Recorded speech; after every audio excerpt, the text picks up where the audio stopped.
Well, hey guys, it's good to be with you again for Adult Sunday School, and we are rounding out the last of this quarter. We have just 2 Sundays left. I guess in saying that, as I did, it made it sound like today was our last Sunday, but it's not. We've got one more. But I guess in a way, it perhaps might be if you're thinking about the fact that next week is our fourth Sunday and or last Sunday. In this particular unit. And usually that means that we kind of break off and study something else outside of where we have been. But honestly, I don't remember what exactly our passages for next week are. So we could still be in the Old Testament. We could be in the New. It's kind of 50-50, I suppose. But having said that, I suppose over the last couple of weeks, we've also been moving around into different places in the Old Testament. We really haven't stayed consistent with any particular part after we left the book of Kings. And so we're kind of jumping back into the historical timeline with this look at 2 Chronicles chapter 36. But having said that, when we finish up next Sunday and we move on into the upcoming quarter, it's going to be a little bit more of the same. There's going to be some jumping around from Jeremiah on the first Sunday to material in Daniel, and then we'll be spending time in Ezra and Nehemiah, and those 6, maybe 7 Sundays of us in those books will be pretty much our historical narrative block. But of course, other Sundays bouncing around in a few other texts and whatnot. And then with that, we're going to be kind of looking at the post-exilic synopsis of Israel's narrative history in the Bible before we jump on into the New Testament. So the task is going to be pretty big in these upcoming, counting this week, 15 weeks, trying to get a feel for how the time period leading up to the exile is drawing to its conclusion, how the 70 years of exile was spent, obviously, in Babylon, as goes the people who were living in Judah at the time that the Babylonians under Nebuchadnezzar II actually came to lay siege to the city and then destroyed it, carting them off into exile. But during that time period, while the Bible really doesn't tell us much about what happened there, we do get a pretty decent understanding of what the prophets spoke to Israel about prior to them going off into exile with respect to what they should be expecting to happen during that time, and then what actually winds up happening during that time period. And that is summed up by what the prophets will say or speak to as goes Israel's position of heart, and how they come out of the exile with a hope that God is going to restore them, and ultimately not just giving them their land back or the chance to even rebuild the capital city of Jerusalem with its temple, but the anticipation of Messiah. And then couple that with all of the blessings that were predicted by prophets like Isaiah and his contemporaries that would come in the age of Messiah. And then the questions that loom large once they actually get back to the land. And we look at the material in Ezra and Nehemiah, and we see that they are not being blessed quite the way that they thought. And adversity seems to be at an all-time high, with many obstacles and threats in their way. And it becomes a question of faith that Haggai and Zechariah have to address. But even after we move past the period of those two prophets and we round out the way that we as Protestants have compiled the Old Testament, with Malachi being the last book before we hit the New Testament. But Malachi living roughly a century or so after Haggai and Zechariah did, that we get a little bit of a better understanding of what the attitudes were during the days of Malachi and how things have been progressing for Israel. Are they on an upward trek, a trajectory that is based in hope and that is launched toward an even greater expression of that hope, awaiting Messiah's return, or I should say advent? Or are we actually getting a cross-section of Israel's history in which we see that their attitudes aren't quite consistent with what they should have been, waiting for Messiah's arrival, which could have been at any moment for them. They really didn't have, outside of the window that Daniel gives them in Daniel chapter 9, much of an idea of when Messiah would show up.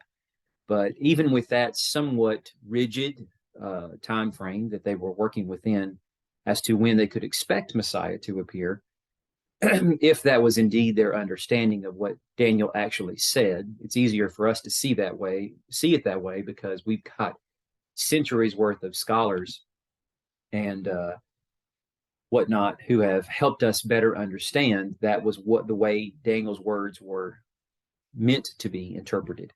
But all that aside, even if that was the case and they had a very clear understanding that, according to Daniel's words, it was going to be roughly 500 years after their captivity in Babylon ends before Messiah will show up, that even though that will not happen in their generation or the generation of their children or grandchildren until they get much closer to the end of that 500-year window, 490 to be exact, they could still be waiting expectantly and doing what was necessary to make sure they were passing this faith obediently on to their subsequent generations, their progeny, such that when Messiah comes, he would find a faithful generation of Israelites waiting for his arrival, and ultimately the plan that God would usher in with Messiah's coming. But as we hear and see in the story of Jesus, it's anything but that.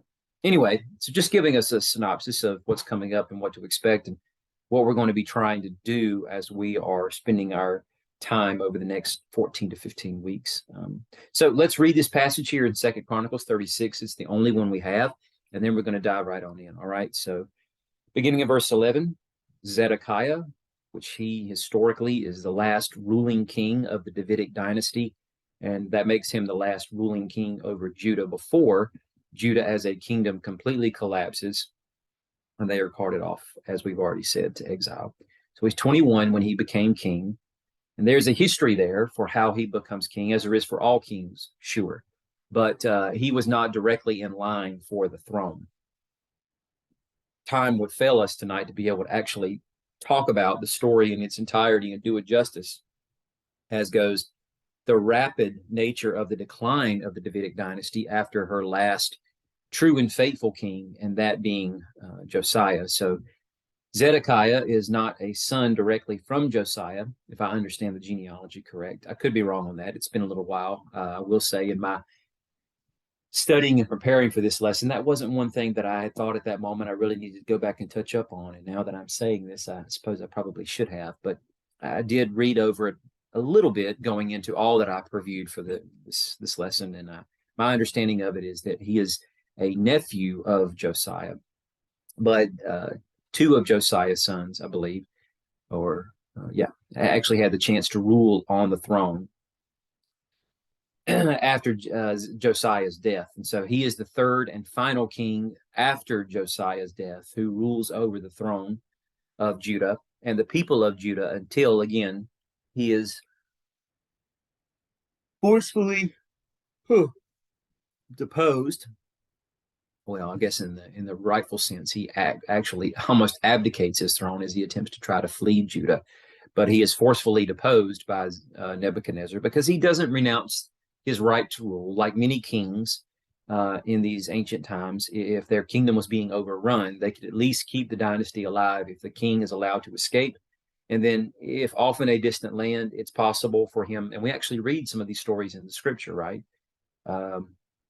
Hadad being a part of the royal family of Edom and the ruling class there that escaped the tyranny of David and Joab during the campaign that they launched in Edom that saw tens of thousands of Edomite males destroyed. You know, he goes and seeks refuge in Egypt, not to actually sit on the throne of Edom someday, but that was the intent or hope for those who had refuge or saved him. It doesn't quite work out that way, but nonetheless, this is the kind of thing that kingdoms would do to try to keep the hope of their people as a sovereign and independent nation alive and the rightful ruler over them if they could escape. So perhaps that was the idea. Zedekiah would escape in the darkness of night and then keep the Davidic dynasty alive, off in exile, until such a time that they could gain the upper hand on Babylon and be able to come back and reclaim the land for itself. But it would not be and we will understand why. So anyway, when he becomes king, he reigned in Jerusalem for 11 years. He did what was evil in the sight of the Lord his God and did not humble himself before the prophet Jeremiah at the Lord's command. He also rebelled against King Nebuchadnezzar, who made him swear allegiance by God. So, in other words, this was an oath that Zedekiah had to take, swearing allegiance to Nebuchadnezzar, that he would be a faithful vassal king, meaning that obviously Nebuchadnezzar is the greater king who has the real authority, and Zedekiah gets to rule for as long as that pleases Nebuchadnezzar. And that, of course, Zedekiah will be loyal to a fault with respect to his relationship with Nebuchadnezzar. And if not, then usually a formal treatise would be in place that would spell out in no uncertain terms for Zedekiah what exactly Nebuchadnezzar would be unleashing on him should he rebel against or transgress against the terms of the agreement by which he gets to maintain his position as king. So he had to swear allegiance by Yahweh. So we understand from the days of Joshua what winds up happening when you make oaths in the name of Yahweh, as Joshua did with the Gibeonites. And even though the ruse was discovered, the Gibeonites are indeed Canaanites and not wayfaring travelers from distant lands outside of Canaan as they pretended to be, because that covenant was made in Yahweh's name. It was binding now and would be intergenerationally. And so Zedekiah in every way is bound to be obedient to Nebuchadnezzar because he swore by God's name in an oath. And because of the fact he doesn't, then it stands to reason all the more on top of all that Judah had been doing before Zedekiah takes the throne. Zedekiah had been doing in his 11 years as king, that God would bring judgment on them. He became obstinate and hardened his heart against returning to the Lord, the God of Israel. All the leaders of the priests and the people multiplied their deeds, imitating all the detestable practices of the nations, and they defiled the Lord's temple that he had consecrated in Jerusalem. But the Lord, the God of their ancestors, sent word against them by the hand of his messengers, sending them time and time again, for he had compassion on his people and on his dwelling place. But they kept ridiculing God's messengers, despising his words and scoffing at his prophets, until the Lord's wrath was so stirred up against his people that there was no remedy. So he brought up against them the king of the Chaldeans, who killed their fit young men with the sword in the house of their sanctuary. He had no pity on the young men or young women, elderly or aged. He handed them all over to him, that being Nebuchadnezzar. He took everything to Babylon, all the articles of God's temple, large and small, the treasures of the Lord's temple, and the treasures of the king and his officials. Then the Chaldeans burned God's temple. They tore down Jerusalem's wall, burned all its palaces, and destroyed all its valuable articles. He deported those who escaped from the sword to Babylon, and they became servants to him and his sons until the rise of the Persian kingdom. This fulfilled the word of the Lord through the prophet Jeremiah. And the land enjoyed its Sabbath rest all the days of the desolation until 70 years were fulfilled. So join me now for a moment of prayer. Jesus, our King, we are so very grateful for your love and your mercy and compassion, that you have compassion upon us who are as undeserving as these Israelites in this ancient setting or any human being has ever been. We're grateful that you are our sanctuary, that you are the temple, the very foundation of which you, the apostles, the prophets, make up or consist of, and we, these living stones that Peter talked about, are built upon you to become this suitable dwelling for you, Holy Spirit, to reside within. But of course, all of this came about through this terrible conflagration that these people in real space and time had to live through. Help us to understand something of that in this brief time that we have, considering all that is dedicated in Scripture to speak about the horrific nature of what transpired. And help us to understand what this means, moving the dialogue in the context of this story forward, so that we can appreciate why you came, Lord Jesus, which is so much more than just to simply die for our sins. And while that was no small thing, yet it is the center point of so many other lines and threads and themes of thought that all converge on you, including this very concept of exile, exodus, temple, and various other things. So help us to see with open eyes, help us to hear with open ears, challenge us in our faith, and may you be glorified in all that is said. Tear away from us any sense of familiarity that we have garnered in reading these words from Kings and Chronicles and our Bible reading plans from the past. Help us to really appreciate as we dig deeper here. And of course, as we listen tomorrow or today, for those listening to the message in the sermon hour, on what will come from that as well. Help us, Lord, to reflect deeply upon your word and to hear from your wisdom. We ask it in your name. Amen.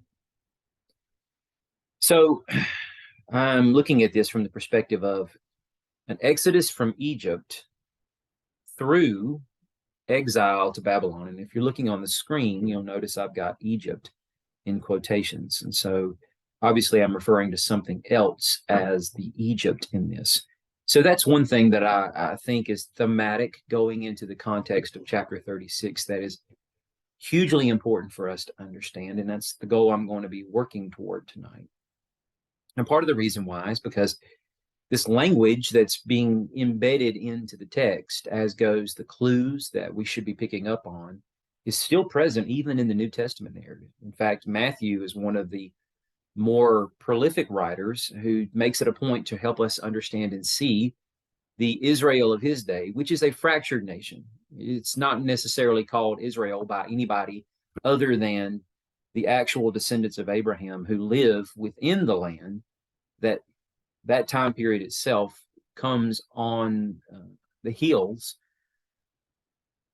of what we're reading here now. And of course, the 70 years that passed by, the fall of the Babylonian Empire, the rise of the Medo-Persian Empire, and then, of course, the exodus of the people out of captivity to come back to the land, albeit even in Jesus's day.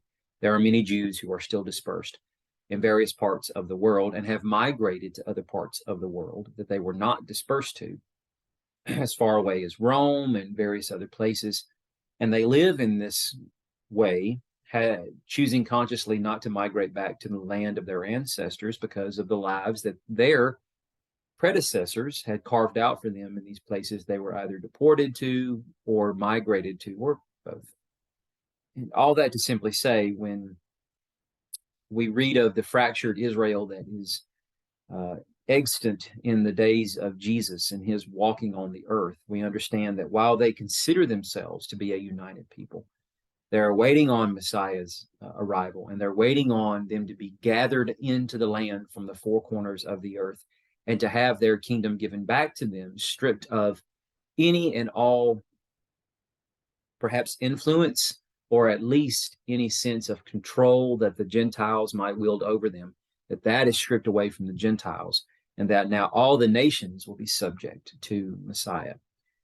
So they are still living in this sense of being exiled, because while they may call themselves Israel and their land Israel, yet they actually are divided up into various provinces that Rome has assigned names to, and that being Judea, which is pretty much most of the ancient kingdom of Judah, but the northern territory that was the ancient kingdom of Israel and separated from Judah after the days of Solomon has been divided up into various other territories or provinces that the Roman government has assigned names to, whether we're talking Syria or I think, I'm not sure what the Western province was called that the ancient kingdom of Tyre was in. Anyway, it's going to challenge me to go back and look at a Bible map. But all that to simply say that Matthew is making it a point for us in reading his layout of Jesus's story that Israel of their day is still something of an Egypt. And I'm not going to get into those details. I'll save that for when we're actually going through the New Testament. But what I mean by this is the understanding that, as we've hinted at in other lessons, we've actually talked at length in some of those lessons about how Israel, in the days of not just Solomon, but even David at points, acts like a Pharaoh. Solomon, more so toward the end of his life, acts more like a Pharaoh, more consistently than David did.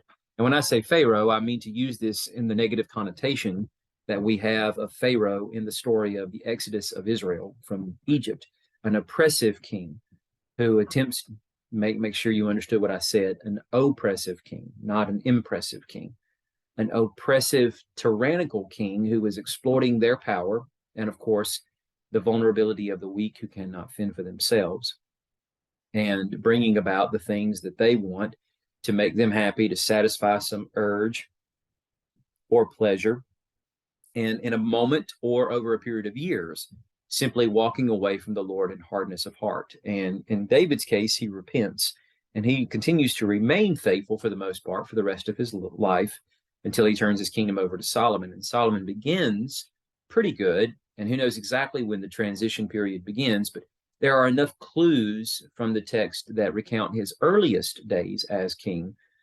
that those tendencies were present even then. And there were moments when he was acting like a tyrannical Pharaoh, even then, in the phases of the construction of the temple and his own palace.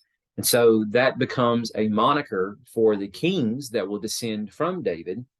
And even though all the dynasties that rule over the northern kingdom of Israel are not related to David, at least directly, they are distantly because they're all Israelites, of course. But from the moment of that kingdom's inception until its final days, when the Assyrians came to deport them out of the land, that pretty much was in Egypt. And all their kings acted like pharaohs. And the one thing that we understand was consistently thematic between all those kings is that they were not afraid to kill their predecessors, to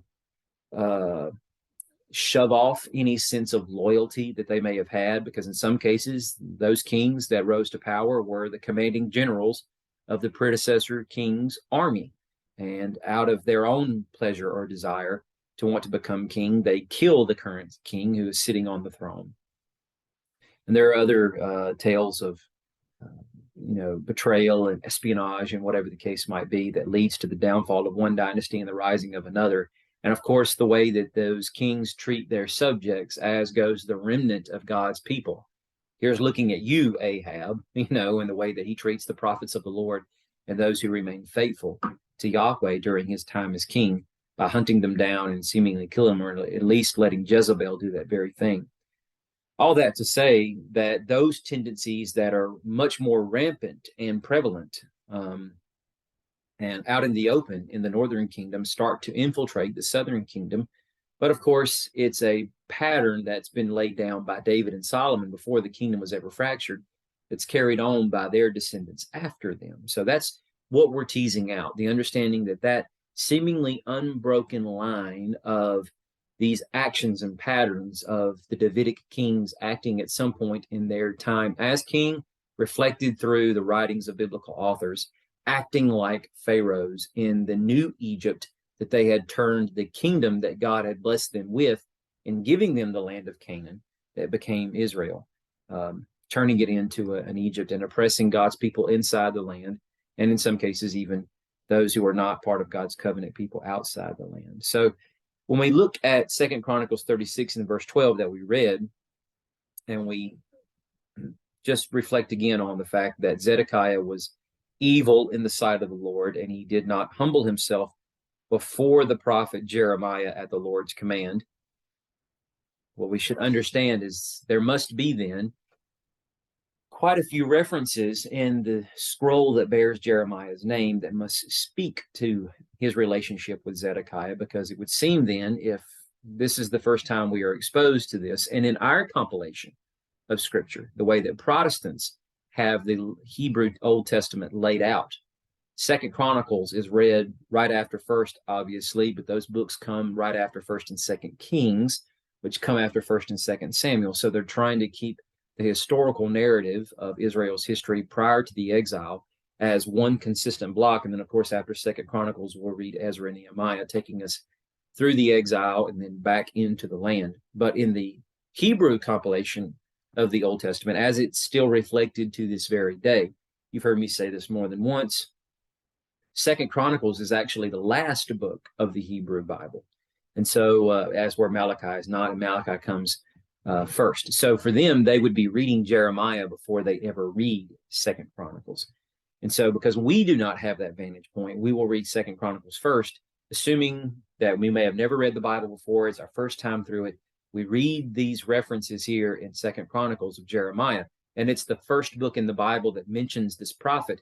Then when we finally get to the scroll bearing his name, it's going to force us to reflect back on this synopsis given to us in both Kings and Chronicles of the last Davidic king that ruled in Judah, his time, which of course those accounts are very brief in Kings and Chronicles, much more exaggerated or expounded upon in Jeremiah's volume.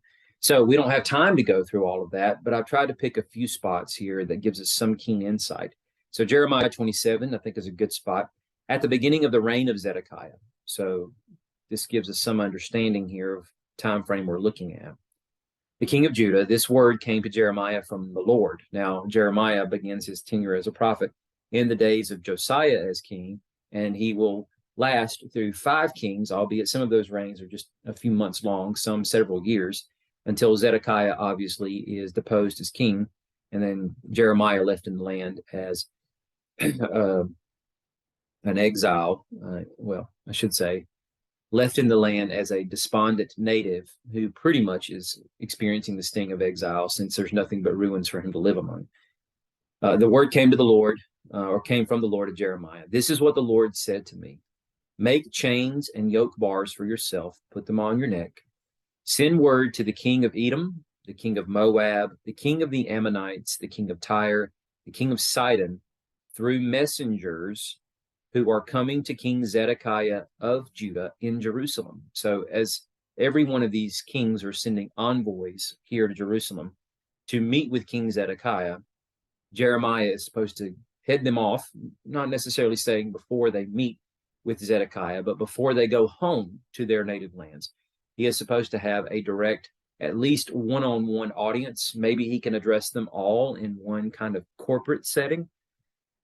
But the reason why they are coming to Zedekiah is because obviously Babylon, having usurped the Assyrian Empire, defeated them completely in 612 BC, completely taken over all the lands that they had formerly controlled, with exception to what's on the west side of their empire. And what I mean is everything over in what we might call the Levant. The Levant is just another term for the Near East, everything from the western tip of the Euphrates River, basically, all the way down to the borders of Egypt. And that, of course, in this day and time includes the territories of the ancient kingdoms of Phoenicia, Tyre, Sidon, Byblos, various other kingdoms.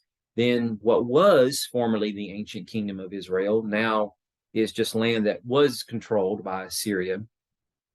And for the most part, of course, is under direct Babylonian control. And presumably so would Judah be as well, as would the kingdoms of Phoenicia, because the Assyrians at one point had dominated them very recently from the vantage point of King Zedekiah's rule. But of course, because that's very far away from the seat of power, the capital of the Babylonian Empire, and those had been lands that were contentious even in Assyria's day and rather difficult for them to hold a good grip over, even Egypt, because at times they would rebel and whatnot, that Babylon is certainly going to make an effort to go back over there and make sure everybody over there understands very clearly that Nebuchadnezzar, who is the son of Nabopolassar, the king who was able to finally shirk off the yoke of the Assyrian Empire and overthrow them. And of course, that isn't fully finished by him. Nebuchadnezzar is the one who finishes the deeds of his father. But in doing that, it brings Nebuchadnezzar to power around, I think, 605 BC. So Nabopolassar is mostly responsible for the defeat of the Assyrian Empire and the building up of the Babylonian Empire to the height that it is at the time when Nebuchadnezzar takes over. And when he does, his westward campaign is to make sure that every one of those lands that were formerly under Assyrian control know that they have a new king in charge, and to make sure that their allegiance is bound very firmly to him and that they understand what will happen should they attempt to try to rebel against him. Well, that's exactly what they all do. They all eventually wind up working to rebel against them. And as was in the days of Assyria, which we see reflected in the writings of Isaiah, many of these kingdoms, Egypt, the kingdoms of Philistia, Tyre, and perhaps some other smaller kingdoms of the Phoenician area, Moab and Ammon, they all still have some measure of sovereignty with kings ruling over their people, and they are trying to create a coalition of armies that will work together to resist Babylonian influence in the land. They obviously haven't learned their lesson from when they tried doing this a little more than a century earlier, when the Assyrians were coming to knock on the door of those kingdoms and virtually wound up conquering all of them with exception to Judah. And so they're sending emissaries here to King Zedekiah to make overtures to the king, to tell the king of everything that their king is promising with respect to how this alliance will work and what assurances can be made and so forth, depending upon when Nebuchadnezzar winds up coming and what everybody is expected to pony up or ante up for the campaign in resources of money and, of course, men, horses, chariots, and so forth. So this is the message that Jeremiah is supposed to give to all of these emissaries that represent these kings. I have placed all of these lands under the authority of my servant Nebuchadnezzar, king of Babylon. Obviously, this is the word of the Lord. I have even given him the wild animals to serve him. This is rather interesting because, as an aside, you think about it, the wild animals. Wow, it's almost as if Nebuchadnezzar is kind of painted in this light of being a new Adam figure. Because Adam, placed in the garden, he was there to abide, serve the Lord.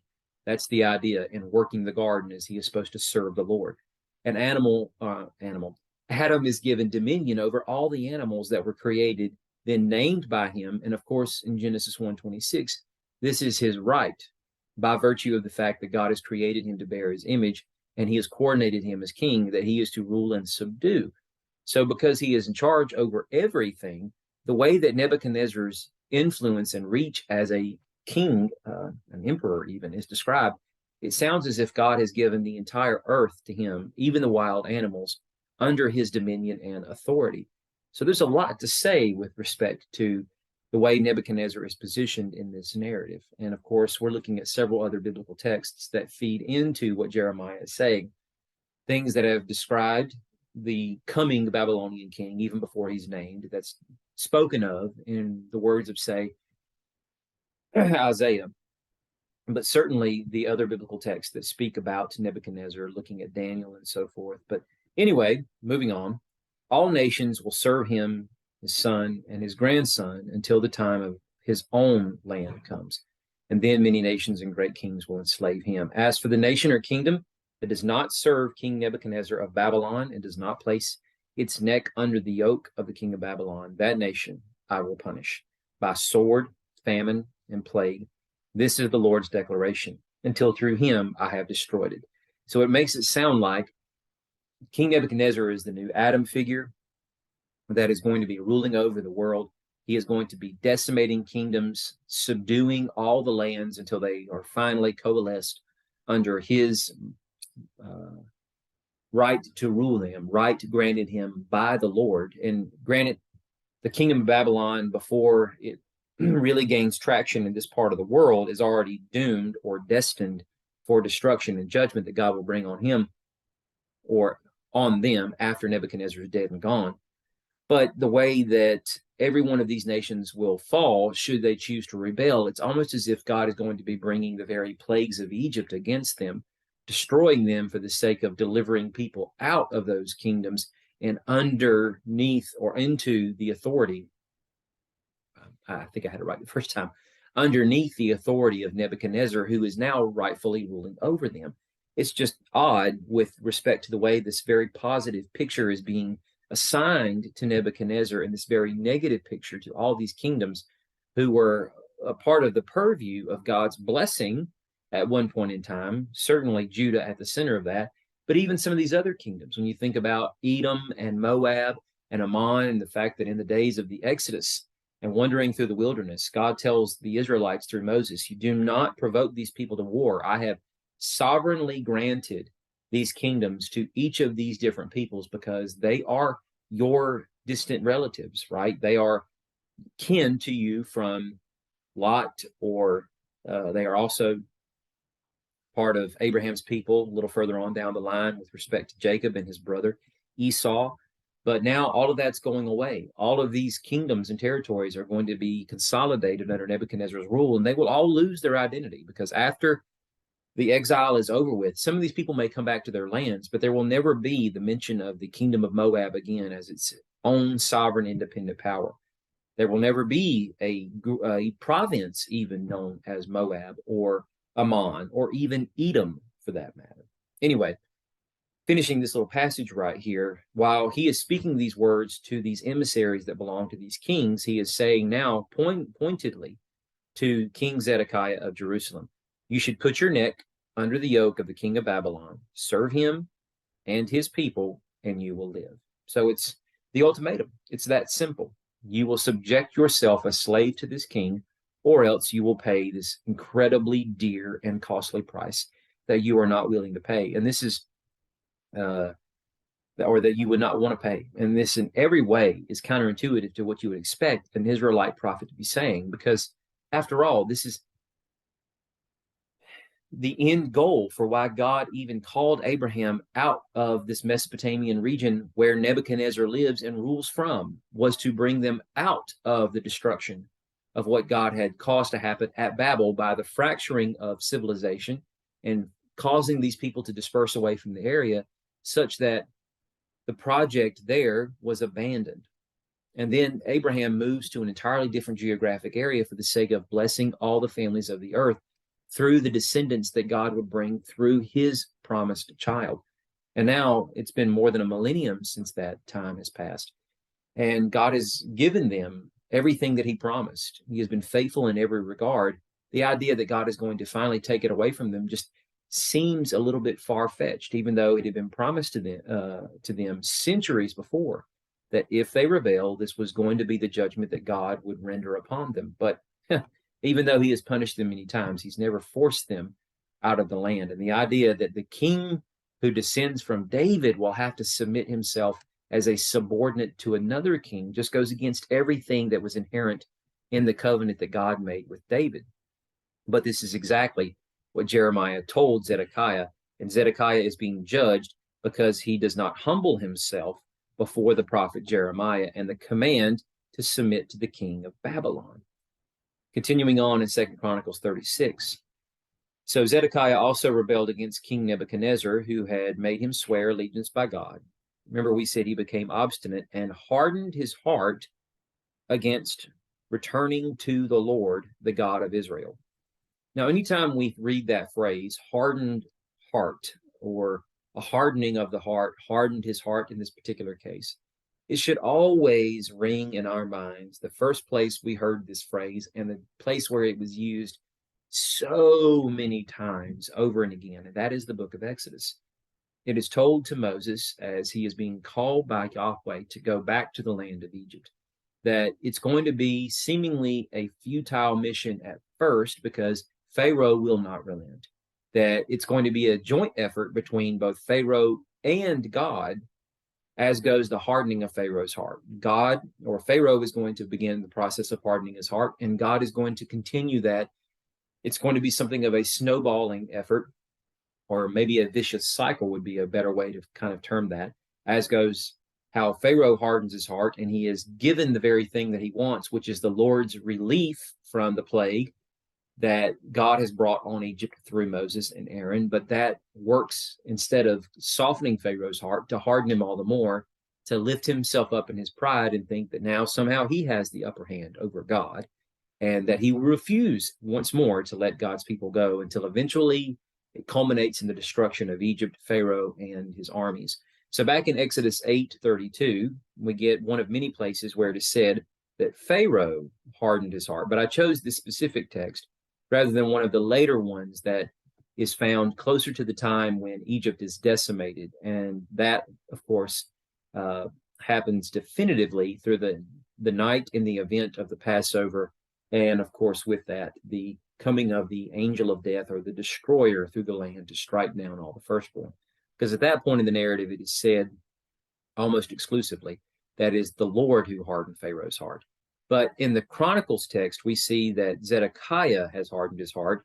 And I wanted to point out that in the Exodus story, in the beginning of the interactions between Pharaoh and Moses/Aaron, which of course are the spokesmen for the Lord, that Pharaoh was hardening his heart. Now, with this, I'm going to take us back to 2 Chronicles, but I'm going to jump back one chapter to chapter 35, because Zedekiah is not the only one hardening his heart. Now, remember, in case we've lost focus here through my rambling, that what I'm trying to do is help paint the picture of what the author of these accounts, and not just in Chronicles, but we would also see this being mirrored in the books of Kings as well, that Judah has become something of an Egypt that is rife for judgment, but it's not just going to be judgment that God brings to consume them or bring an end to them. It will also be a judgment that God is going to work to restore and renew through, but we'll get to that. So back in 2 Chronicles 35, we actually get the account of Josiah. Now, the first portion, or half, roughly, of that chapter is part of a 3-chapter, this is the 3rd chapter, 3-chapter review of the events of Josiah's reign. Now we get a less full account of this back in the writing of Kings. We get some of the prominent deeds of Josiah. But from the time of his ascent to the throne, all the things that he did until his death are expounded upon greatly in the book of Chronicles, which is part of the theme that the writer of Chronicles is doing with the kings that he intentionally gives focus to. And that isn't even all the kings that descend from David. But everything up to this point has been nothing but glowing remarks for Josiah. It seems that he has been doing all the right things. And from the time he begins to wear the crown at 8 years old, even up until the time of the age of 16, we have no negative report of him whatsoever. And it seems like from the time he first wears the crown through the time that it's taken off his head as he is laid to rest with his ancestors, that we have nothing we can point at to say Josiah fell, that he committed sin against the Lord, unless you're going to do what I'm about to do and look a little bit closer toward the tail end of his life, and perhaps we get a slightly different perspective. But Josiah did some incredible things, and in many ways, I wish I had another time to go through all these points of parallel. Josiah is something of one of the more ironclad, at least in my opinion, ironclad types in the Old Testament to give us a very good understanding of what was expected of the descendant of David that would come after him, who would be this messianic king that would deliver Israel out of all of the consequences of her apostasy and blasphemy over the centuries that intervened from the time that David was king until Josiah, or whoever that king would be, right? But sadly, that is not to be. Josiah, as good as he is going to wind up dying somewhat prematurely, at least in our eyes, it might seem premature. And from this point on, Judah is bound headlong into the inevitable judgment that's coming her way that God will not relent from. And that is even portrayed to Josiah, who in the days of his seeking the Lord, as he has pointed, like his predecessor Hezekiah did, the Levites and priests to begin to repair the temple because of his father and grandfather.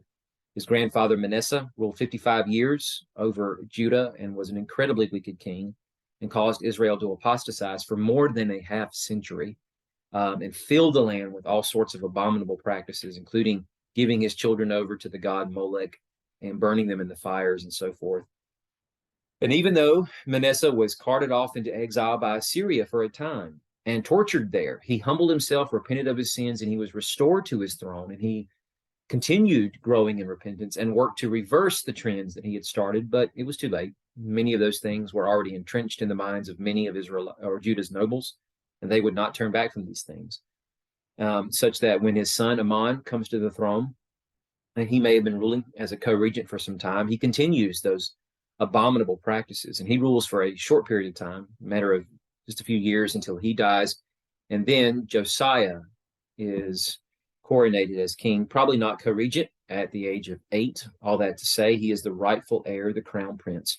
And God works through him to attempt to try to revive the people. But even though he works to try to revive the people, it's only for a brief period of time. It's something of a wink at what will come in the days of Messiah. And the reason why I say it like that is because when Josiah begins the process of repairing the temple, the high priest is notified that the book of the law of Moses has been found, and it is brought out into the king's presence. And they begin to read, probably from the pages of Deuteronomy, at all the things that would happen to the people of Israel should they turn their back on the Lord and forget the one who brought them out of Egypt and slavery. And it touches and moves Josiah so deeply. And he has such a visceral response, and standing up in the presence of these people and ripping his royal clothes as a sign of lament and mourning, that he immediately dispatches some of his officials to go and talk to the prophetess Huldah, which is rather fascinating, as goes the idea that Jeremiah begins prophesying in the days of Josiah. And so was Jeremiah at this point a commissioned prophet? Not sure. But either way, Huldah, she's the lady that they go and inquire of. And she, of course, in a very uncandid way, winds up telling, or maybe I'm saying that wrong. Well, she definitely has some candor in her speech when she goes and tells these emissaries of Josiah who take the words back to him that, hey,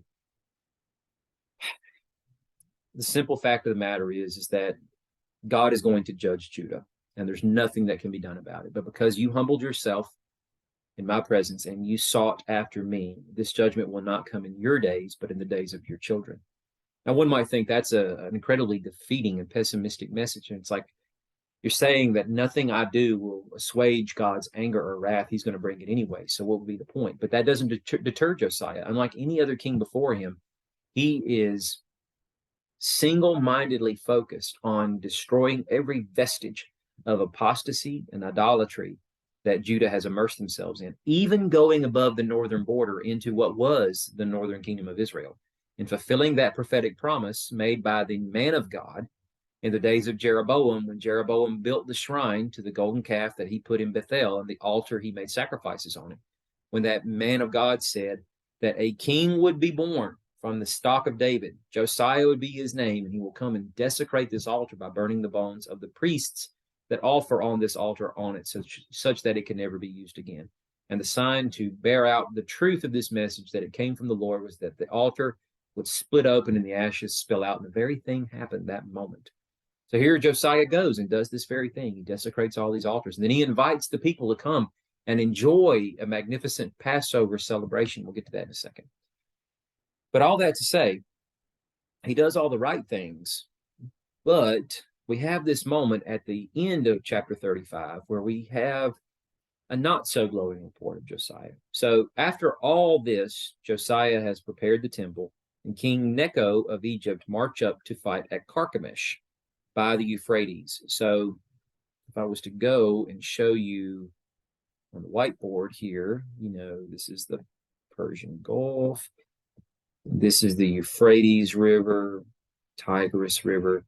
Carchemish is going to be all the way up here, and Judah's borders are way down here. So Josiah is going well out of his way to block the Egyptians who are coming up through this area, or it's possible they may have advanced this way by the Kidron Valley, the Jordan River, to get to Carchemish. Either way, he is going to stand in their way to obstruct them and prevent them from passing. And the reason why is unknown to us. It's not told to us in any of the biblical texts what exactly it was that motivated Josiah to want to do this. But the reason why Pharaoh is going up to Carchemish, which is well outside of Judah's territory, is not to do battle with Judah. And so because he hasn't begun to pick a fight with the king of Judah, it stands to reason he would be rather shocked.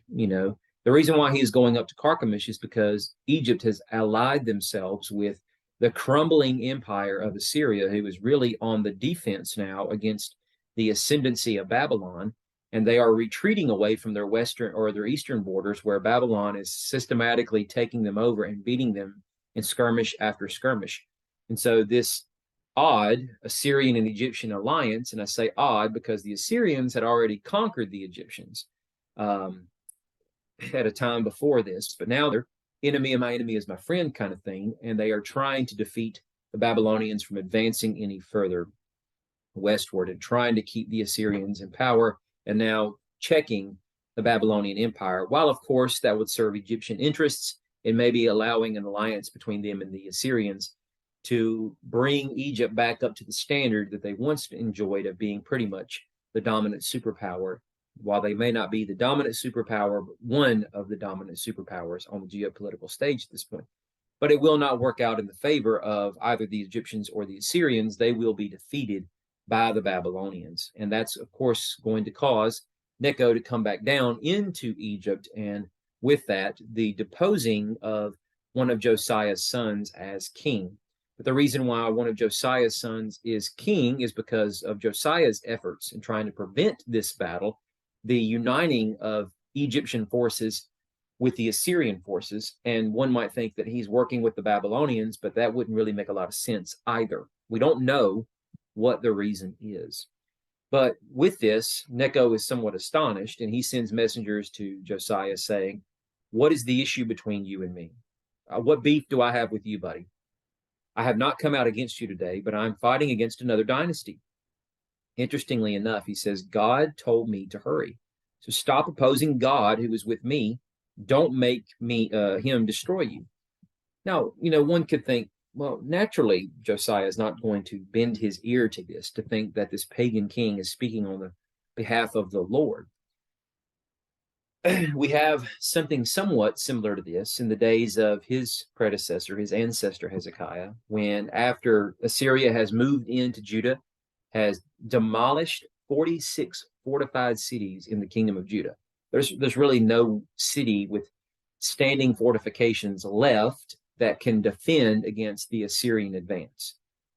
And the only city left is Jerusalem. And what Sennacherib, who is king of Assyria at the time, will say of this when he returns back to Assyria is that he had pent up Hezekiah in the city of Jerusalem like a bird in a cage.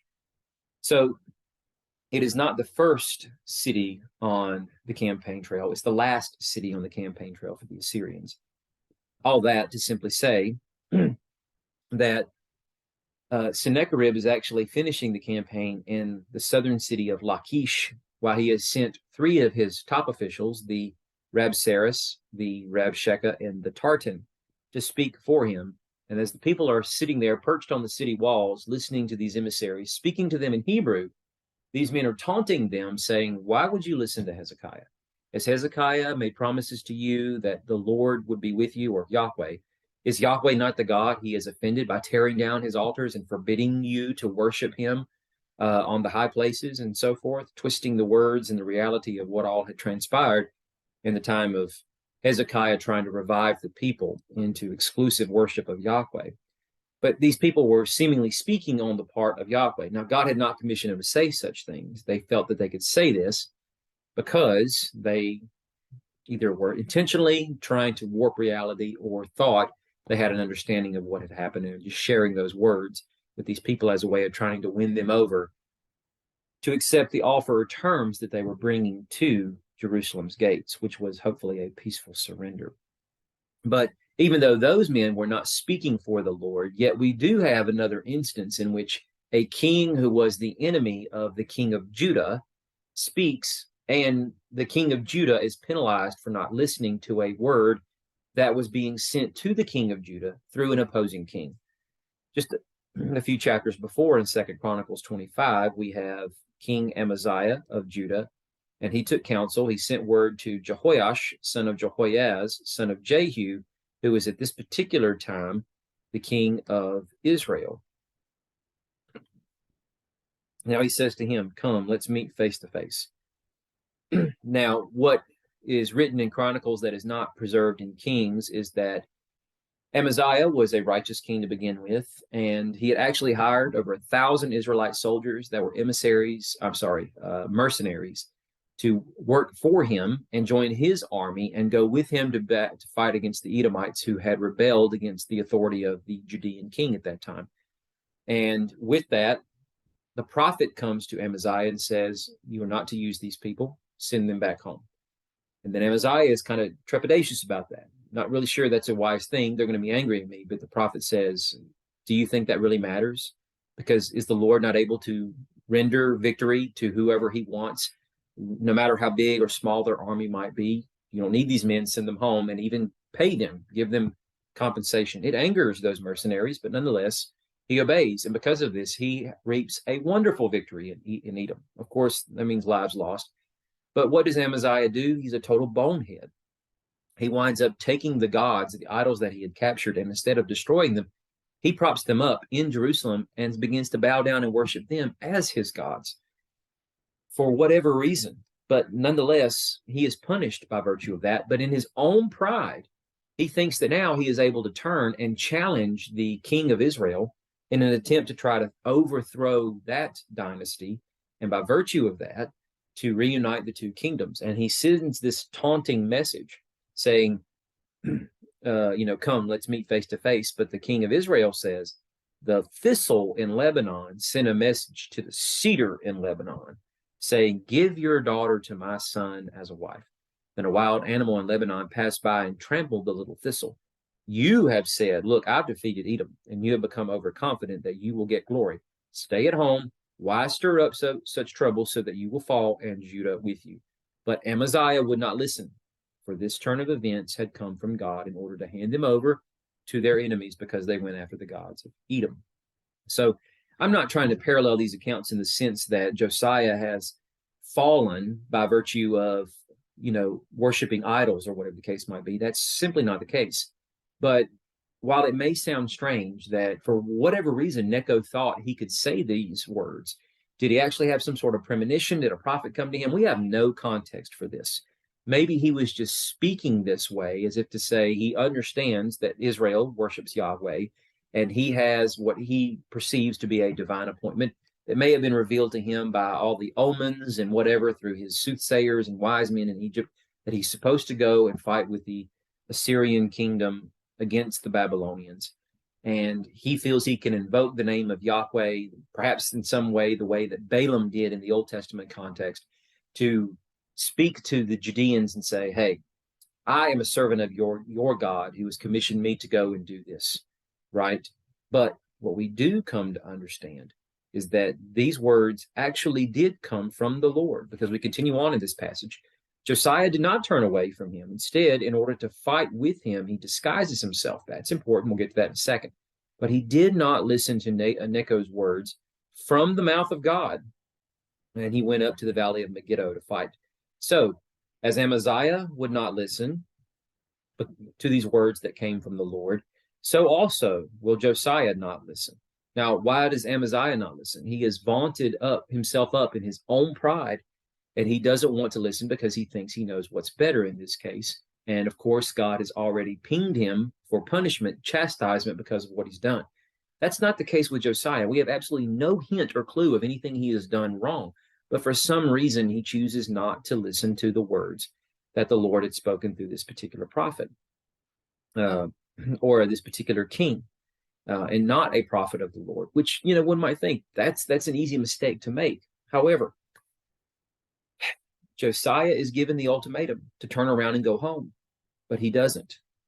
Why doesn't he do that? Why does he choose not to listen to the words of the Lord? And because he has not listened to the words of the Lord, what position has he taken? That of hardening his heart. It's never said in the text that Josiah hardened his heart, but it has to be the clear understanding of what's going on here. Now, working with this concept of him disguising himself, we go over to 1 Kings chapter 22, and what do we have but the joint battle with Israel and Judah working together against the kingdom of Aram or Syria, who were the arch enemies of Israel in the day of Ahab's reign. And Ahab wants to actually disguise himself going into battle while Jehoshaphat is still wearing his royal garb, which he was told to by Ahab, which almost cost Jehoshaphat his life. All that to say, though, what happens to Ahab as this battle ensues? He was a prime target of the armies of Aram, and they were looking for him on the battlefield. And that's part of the reason why they almost killed Jehoshaphat, thinking he was Ahab. And then some archer randomly pulls back his bow and lets an arrow go, and God makes the arrow hit the intended target, which was Ahab, right between the joints in his armor, and it mortally wounded him, right? And these are the words he winds up saying: "Turn around, take me out of the battle. I'm badly wounded." And the king dies in the process before he gets back to the capital city of Samaria, and they bury him there. What happens here in this scene where Josiah is in the battle against Pharaoh Necho, king of Egypt? An archer shoots the king, and the king says to his servants, "Take me away. I'm severely wounded." And his servants took him out of the war chariot, carried him in his second chariot, brought him to Jerusalem, and he dies, and they bury him in the tomb with his ancestors. So now we have Josiah not only in some ways being like a Pharaoh, which I'll touch on here in a second, but even like an Ahab, who after many times was spoken to by the Lord through the prophet Elijah and others, yet still did not heed the words of the Lord, and that ultimately cost him his life. His hardness of heart is what cost him his existence, and the reason why he winds up dying as he does so shamefully in battle.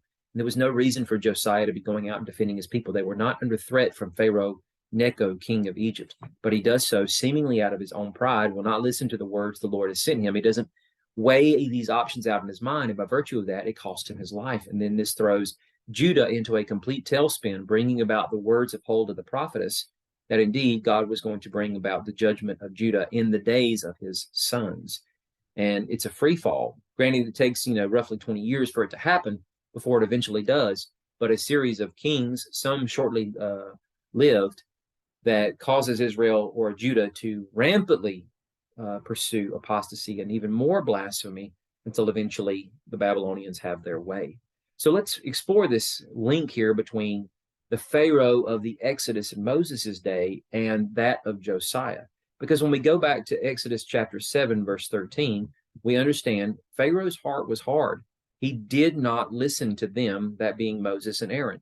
Who are Moses and Aaron, though, in this context? They are the Lord's prophets who have come to speak to Pharaoh and give him the clear ultimatum: let God's people go, or else God is going to bring judgment. Let me show you the power of our God.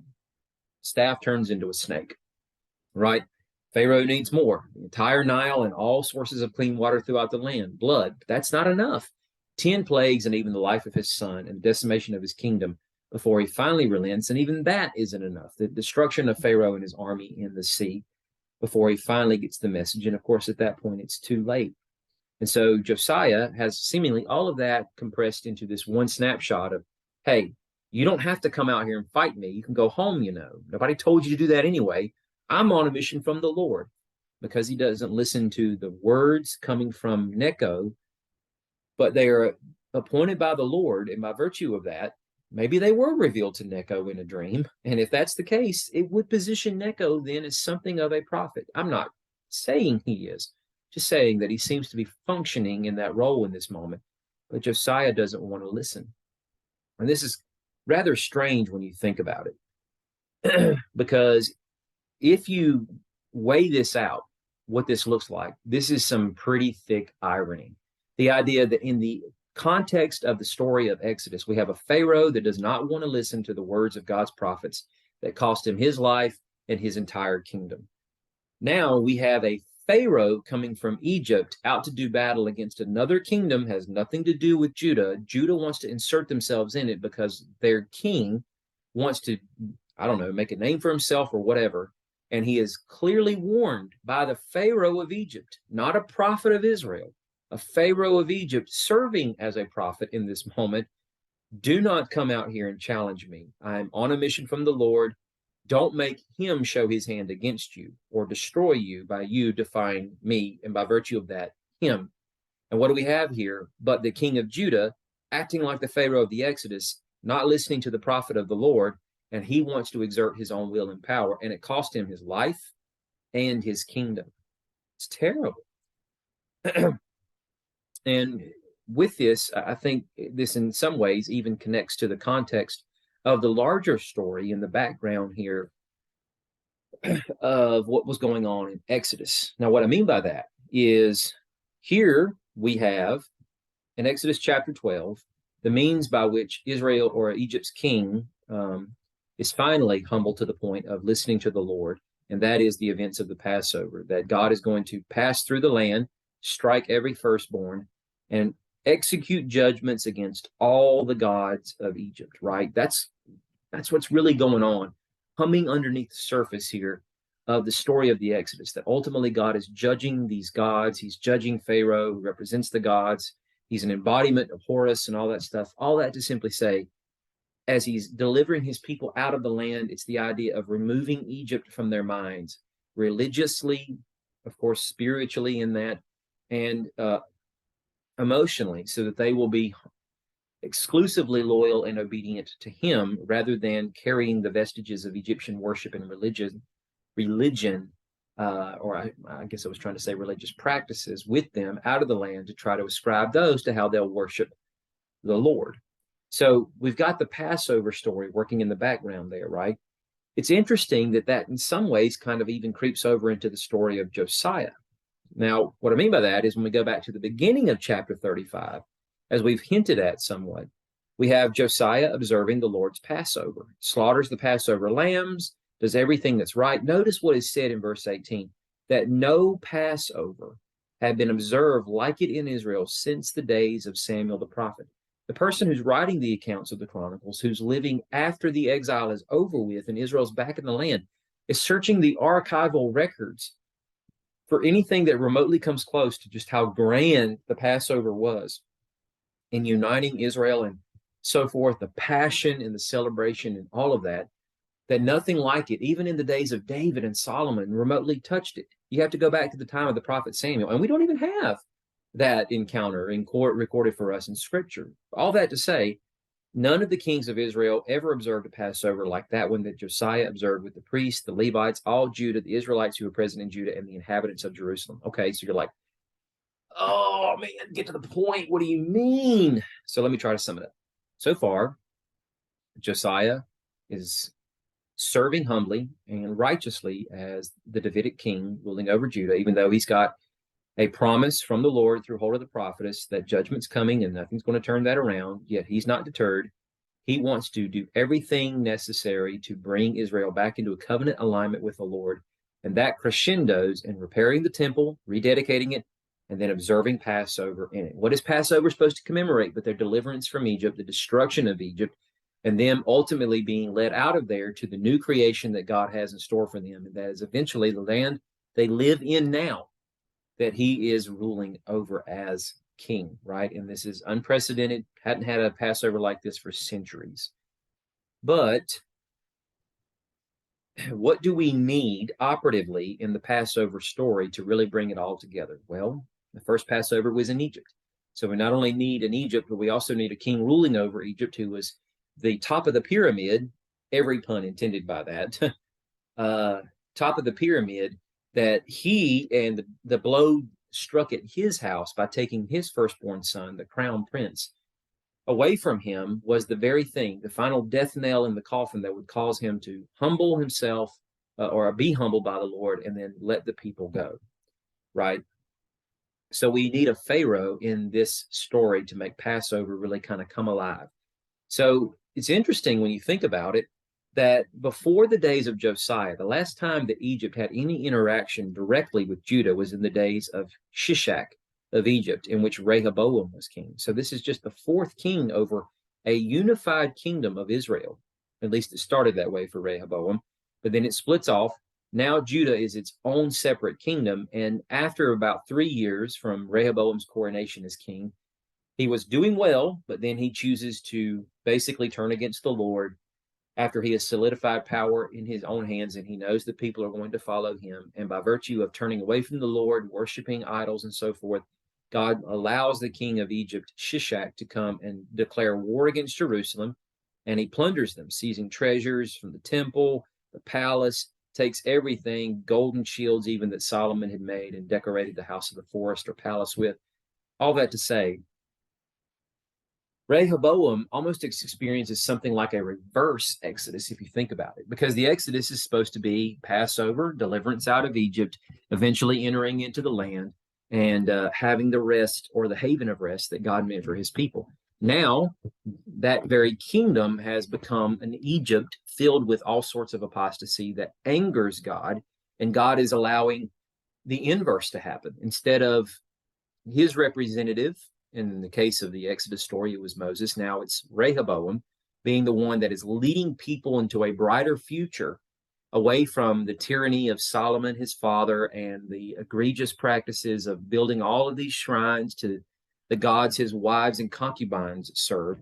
Rehoboam could have improved upon that, but he chooses not to. He wants to be stronger or more tyrannical than his father does. So Rehoboam becomes a pharaoh to his own people, and God uses the Pharaoh of Egypt. So in this inverted Passover story, comes and he brings judgment on Judah, the Egypt, and by virtue of that, plunders that Egypt and takes all those treasures away back to the real Egypt. So with that, no doubt, he probably took, and that by he, I mean Shishak, probably took prisoners of war, slaves, and all that stuff with him. And so the people are then led out of, or at least some of the people are led out of Judah. And then we have virtual silence on the part of Egypt until the days of Josiah, when we see a new Pharaoh enter into the land. But he's not coming against Judah. He's going to do battle with the Assyrians against the Babylonians. But Josiah interjects himself into this, and by virtue of that, God judges Judah. So, because the king of Judah is now hardening his heart against the words of the Lord, he is acting like the Pharaoh does in the Moses story. And God is, again, using a Pharaoh of Egypt to punish his people. And with that, it is going to bring about something of an inversion of the Passover story. Now, you might be thinking, man, I'm just confused. I don't get it. There's Passover, there's reverse Passover, blah, blah, blah. I know. Sometimes I say these things with a hope that maybe you're pausing this, you're going back, you're listening to it, and then meditating on it, chewing on it, reading the Bible passages, really thinking on it. Maybe you got a yellow steno pad there and you're kind of marking out some things like, Egypt, Pharaoh, Moses, Pharaoh against Moses, and then Moses is the victor, and God judges Pharaoh. And then in this story, Rehoboam's not a good guy, and God judges him, but he uses Pharaoh to do that. And then in this story, God's doing the same thing with Josiah. There's a connection there between Josiah and Rehoboam. So maybe these things are coming to life for you. Hopefully they are. But at least the basic points of Josiah is acting like the Pharaoh of the Exodus story, hardening his heart. And that comes in the context of the story in 2 Chronicles 35, right after this Passover. So if Passover in the original story means the deliverance of the people out of captivity, and everything about the Passover that Josiah celebrated is wonderful because it's unprecedented from the days of Samuel up until now. Unlike any, and no king had ever celebrated a Passover like this, then why isn't this a good moment for Israel? Why is it such a terrible thing? And instead, why is it not a bright spot for them in which they are remembering God's deliverance for them? Why is it instead a harbinger of the coming judgment God is going to bring that is signified by the judgment upon Josiah? Well, it's because of the state and the climate of the people and the religious atmosphere of the day, right? So we go down to Exodus 12, and we have at midnight, God striking every firstborn in the land of Egypt. Pharaoh summons Moses and Aaron during the night, saying, "Get out immediately from among my people, both you and the Israelites, go." So in that context, there is an actual expulsion from the land that they're in to go, get out of here, go and worship your God. Well, how does the context of the story that we read at the beginning of this in 2 Chronicles 36 back in the story of Zedekiah end? The Chaldeans, they burn God's temple, they tear down Jerusalem's wall, they burned all its palaces. So as God is striking the firstborn in Egypt, God is here striking down all of the lives, except for those who are carted off by deportation into Babylon after this horrible conflagration is at its end. And he destroys everything. He plunders them as the Israelites plundered Egypt, taking articles of silver, gold, clothes out of the land. So now the Chaldeans, Babylonians, are plundering and deporting all the expensive things and the people out of the land, right? They are even taking items from the Lord's house. The Lord himself is going to be going into exile with these people, signified by all the holy articles in the temple that are carted out of there. And from Ezekiel's vision, when Ezekiel is now living in Babylon at the time these events are actually happening, he and Jeremiah are contemporary with each other, but he's already in exile and had been for some time. When he is giving the visions to the people of what the Lord is showing him of what will occur in Jerusalem, then he has told the people that he saw the glory of the Lord departing from the temple. And then, of course, that glory shows up on the Kabar, the banks of the Kabar Canal, where Ezekiel was sitting at, pondering his own plight in his exile, when the Lord shows up in chapter 1 to reveal himself to him and commission him as a prophet, no longer a priest. All that to say, Nebuchadnezzar deported those who escaped from the sword to Babylon, and they became servants to him and his sons until the rise of the Persian kingdom. So what do we have here? But the expulsion of the people out of the land. Go, get out of here. And the plundering of the people who lived in the land, as articles of gold, silver, and everything expensive are taken out of there. So it seems like if we're making the parallel here, what we have is Pharaoh, Zedekiah. What am I doing? Zedekiah. He's plundered. He's plundered. Who's he plundered by? Moses and Israel. And who's he plundered by? Nebuchadnezzar. Right? And we've got gold and silver going. Same thing here. We've got people going. Same thing here. What are these people going to, though? They are going to Canaan, their inheritance. What are they going to here? Babylon, not their inheritance. The very place that Abraham, their forebearer, had been delivered out of to never go back to again. And yet they are. So while this is a new beginning for the people over here, this is supposed to be in parallel form the same thing. But you're like, how? How can it possibly be a new beginning? It's exile. It's the end for them. There's no coming back from this. I mean, if you're saying Moab is not going to be a kingdom again, Ammon's not going to be a kingdom again, Egypt barely survives out of all of this. How in the world will these people ever have a bright future? You know, the prophets have already said that they would. And that's supposed to come in the days of Messiah, right? But when will that be? Jeremiah is the one who will say 70 years of captivity. But is that really going to happen with all the egregious things that they've done and how they've angered the Lord and what they thought was the unthinkable? What has actually happened now? And if that had happened, is it possible the Lord is truly done with us?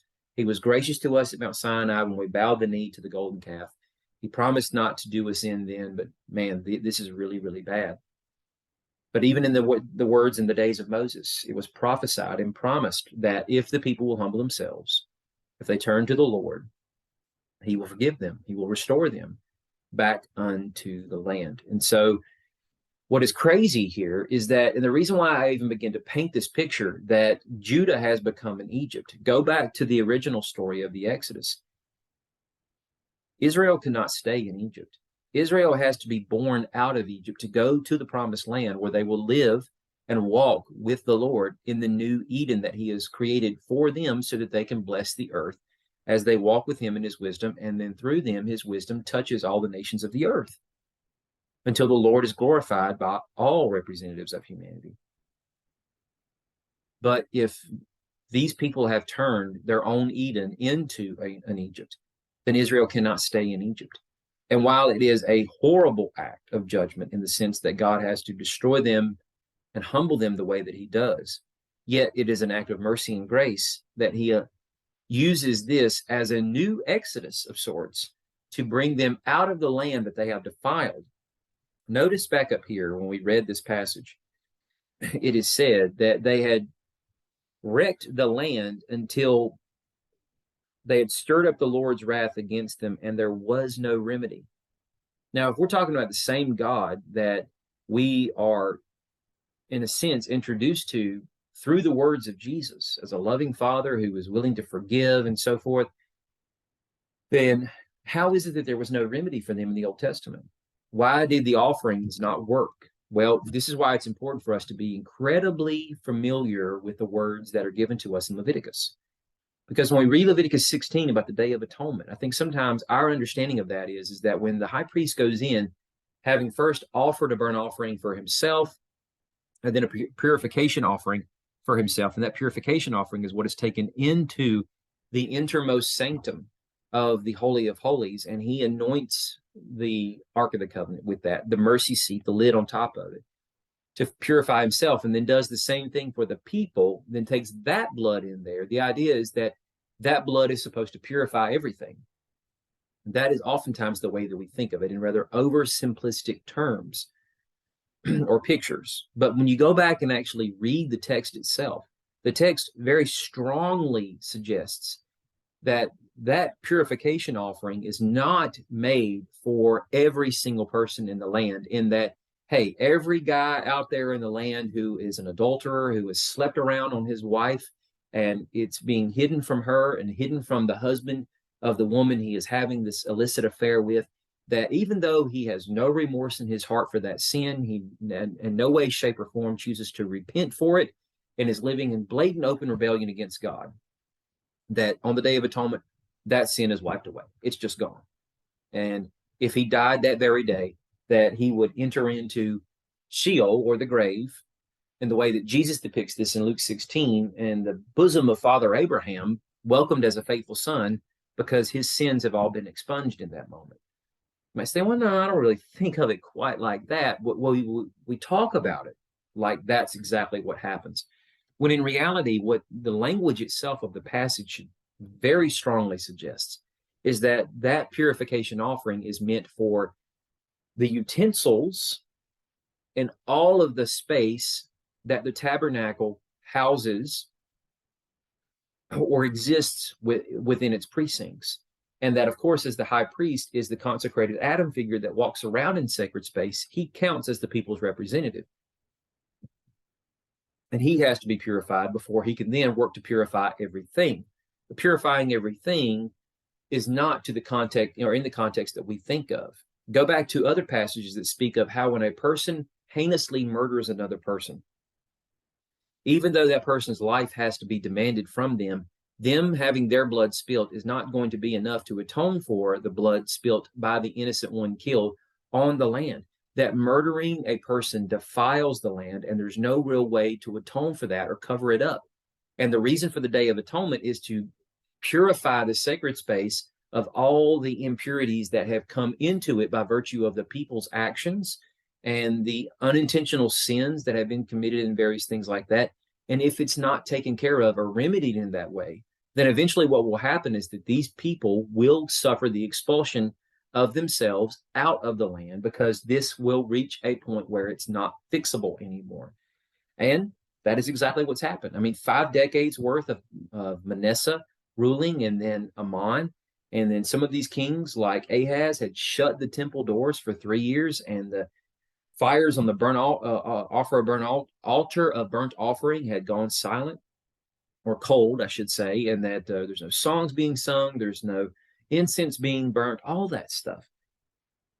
The land reeks with their savagery, their barbarism. I mean, read the words of Isaiah and the other prophets when they speak of the interactions between the people, the nobles, and how they've murdered to advance their own desires and wants, and all of these awful things. And so they have earned the judgment that is coming against them, and there is no remedy to fix that. The Day of Atonement will not wipe that out for them.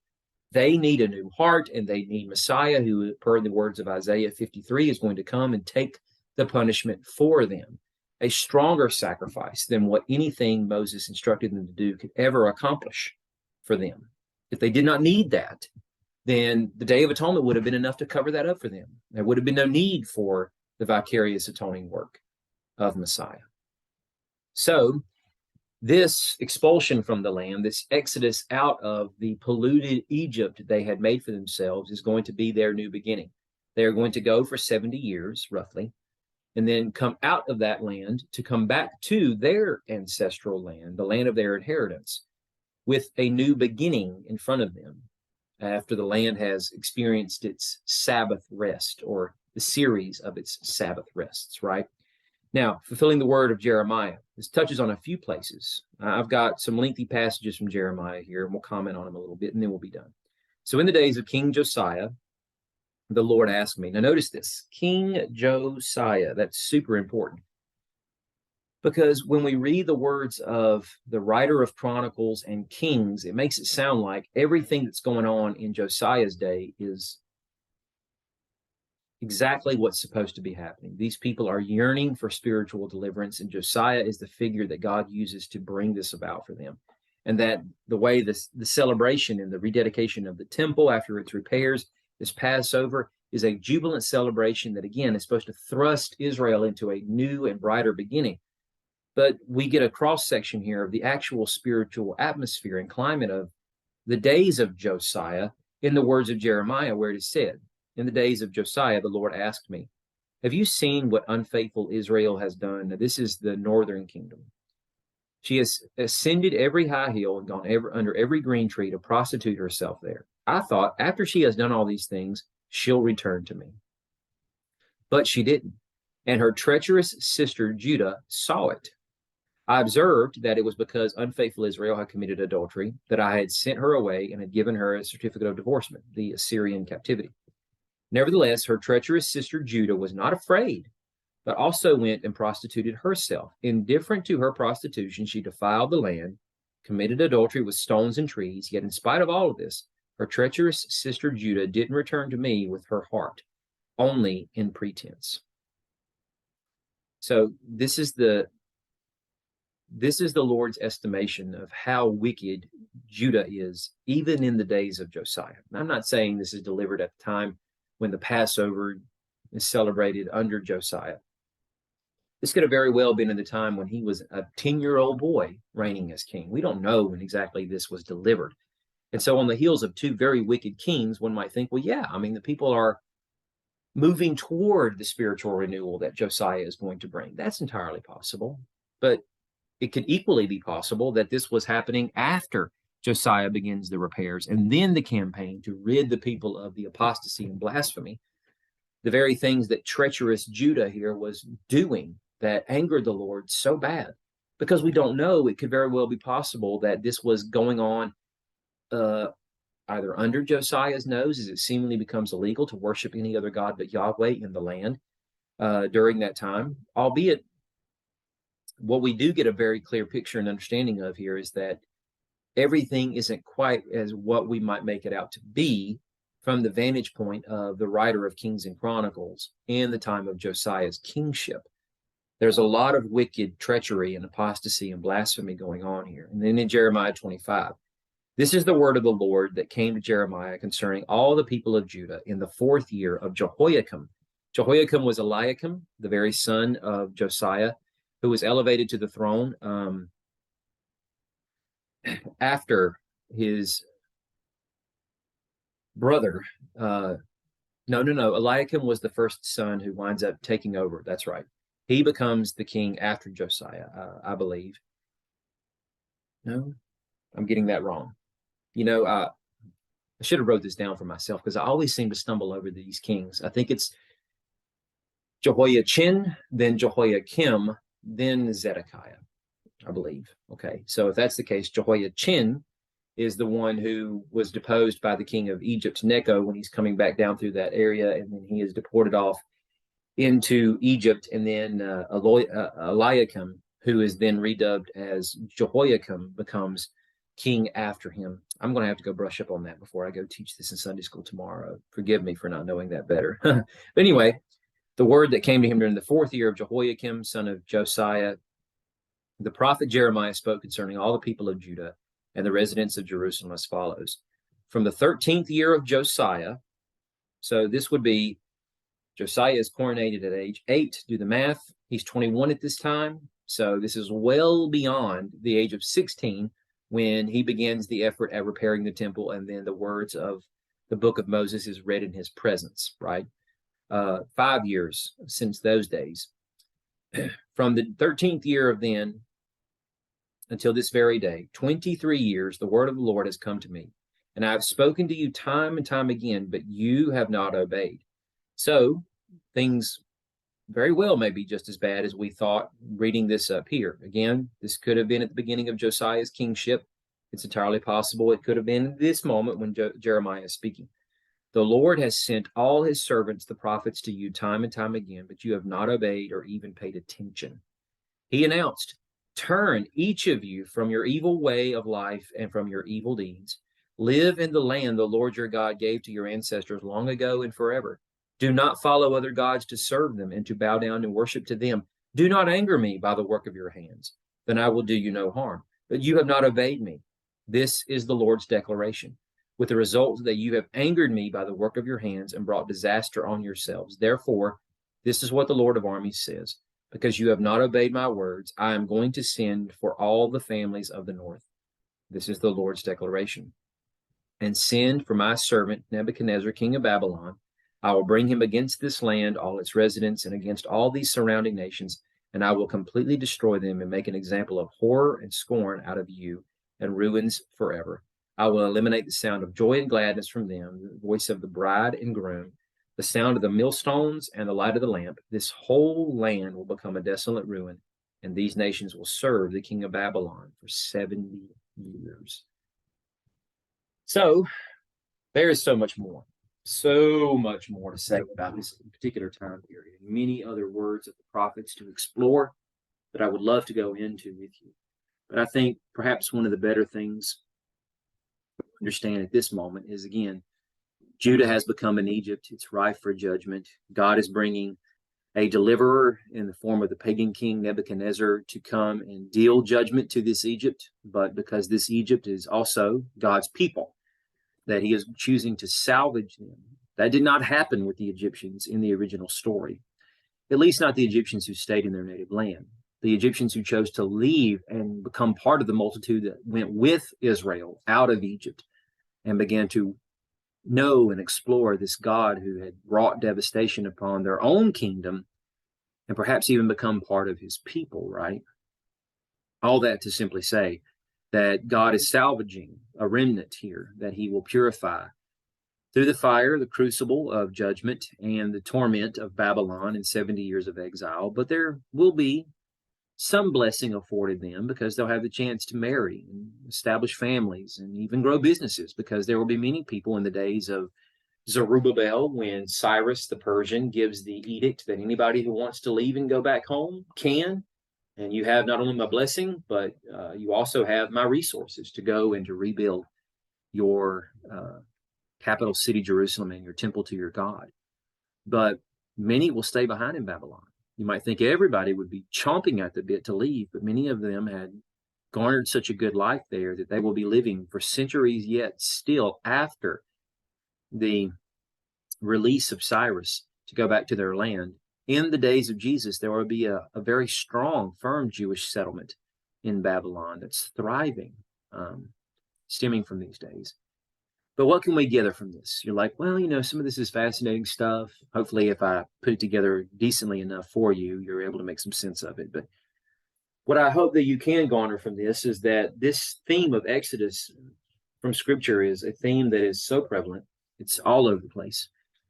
And I hope that what you also understand is that as we move into the New Testament, we're going to see this in many different places there too. I chose not to reference that because it's going to steal some thunder from then and time away from us now to discover these things.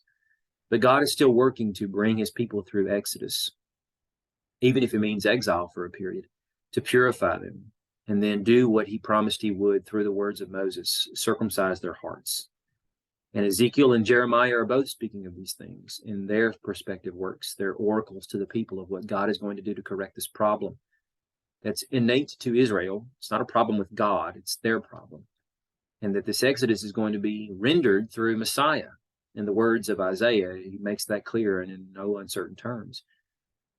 And friends, we are the beneficiaries of that. In the words of Isaiah, we are part of the nations who are joined together alongside Israel to experience the deliverance that Messiah would bring for all nations to join themselves together to become part of Abraham's covenant family, now headed by Messiah, who has the full thrust, power, and authority of all of the covenant blessings of the covenant made to Adam, Noah, Abraham, Moses, David, as he is the one who administrates these covenant promises. He has made us co-heirs with him in all of this. So what does that mean? It doesn't mean that we should be picking out real estate to go live in Israel. What it means is that his kingdom has come, and all the blessings of that kingdom and the picture of what it looks like to live under his kingdom rule has been explained thoroughly and made clear to us through both testaments. God has an expectation and an agenda for his people and how they will impact the world. And that's the intent, is that we will impact the world for the sake of his name and continue to bring people in line with God's plan, or else it will be to their detriment and ruin. So we have a task to do, right? But the reason why it's so important, I think, for us to get a good understanding of this story is to see how we fit in it and to heed the warnings given to us in the New Testament of not being complicit with this. That if we are just thinking that, well, if I believe Jesus died for my sins, I'm good. I'm going to heaven, I probably should do a few things. And no, that's the understanding that as the ancient Israelites were to appreciate the fact that they belong body and soul to Yahweh, so do we belong body and soul to Yahweh. We are not our own, right? We are bought with a price. I've been crucified with Christ. I no longer live. These words come to us by Jewish authors in the New Testament who had a firm understanding and grasp on this Old Testament storyline and how it crosses over into the threshold of the new, and that God isn't doing something new. He is just bringing it all to its point of fruition so that all humanity begins to experience the very thing that God has announced as his agenda from the beginning of Scripture.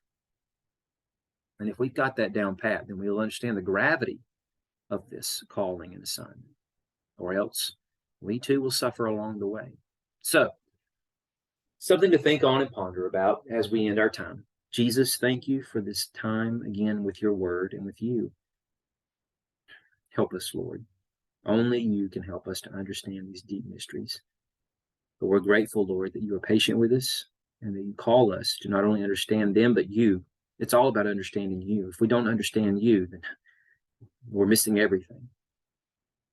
Help us to understand the task that you've given us. But help us to understand your heart so that thereby we can imitate your heart, your compassion, your mercy, your desire for the peoples. We love you. We thank you for all you do for us, but most of all for the fact that you willingly gave yourself for us. Teach us to give ourselves for others, to honor you. In your name I pray. Amen.